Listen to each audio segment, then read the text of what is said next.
Hey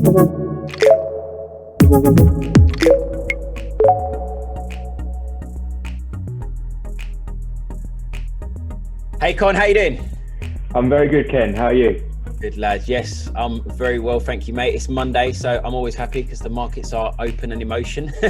I think let's talk about some of the themes that we're looking at the moment. One thing that I'd noticed on Friday, actually, there's a bit of volatility in GBP late Friday night. Well, even the back end of last week, we were seeing a bit of selling pressure for GBP because they're missing a deadline again. It's like they keep setting these deadlines, but no progress is being made, right?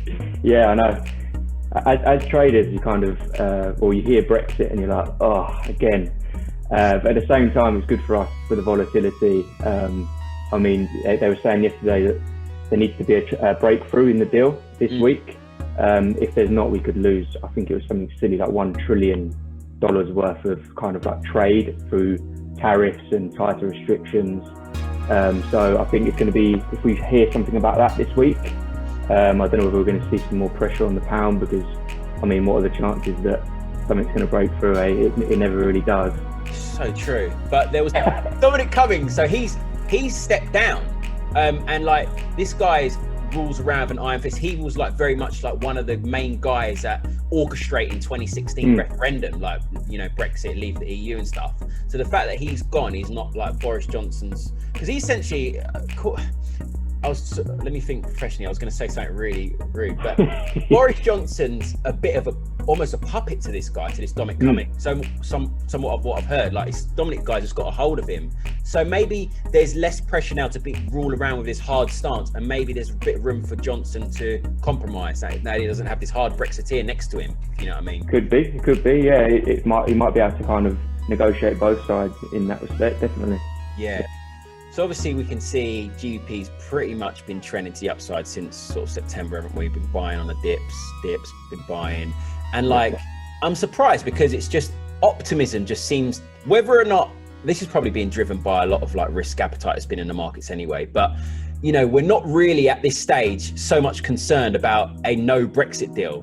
Like if you think what happened in 2016, let's just quickly look at this. Yeah, go back. This is insane. Like this is when we voted to leave the EU back in June in 2016. Look, boom. So, you know, boom. And then we dropped down to like 119, which was insane. Look at that though, man. That move, it's mental, isn't it? I know over a period of a few months. But like my point is, man, if we leave without a deal, we should see the equivalent of that move plus more. You know, there's no. What I was going to say, yeah.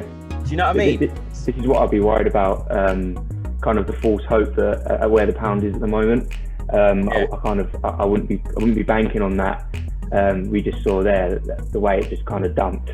If we go out without a deal, I mean, I think we'll see that and more, especially because of the whole risk around the economy at the moment. On top of all that, it's so true. So true. You've got a good point there because I think like the UK, unlike other economies, we're dealing with a lot more, right? We've got rising COVID cases as well, and we've got lockdown, and then we've still got this Brexit. So it's like a double whammy, you know. What I mean, on top of that.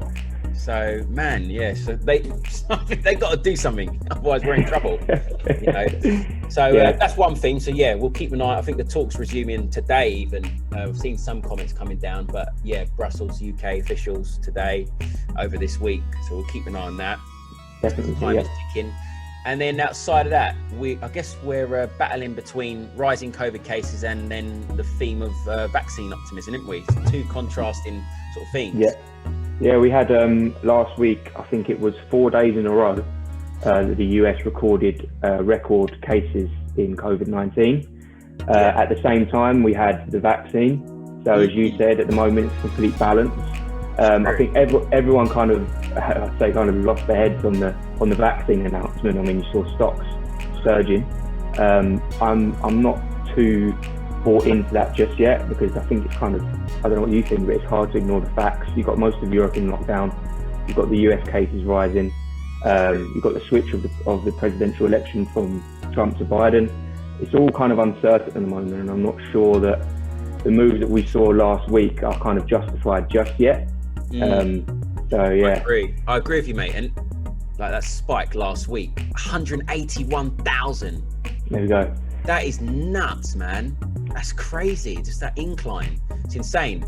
And like what you were saying about the vaccine, I think it's at the end of the day, it's still early days. It's very premature. This is obviously had good test results, whatever, but then it's still got to go down the line of regulatory approval. They still then, even after all that regulatory approval, then they need to work out like distribution, how it's distributed globally. Exactly that.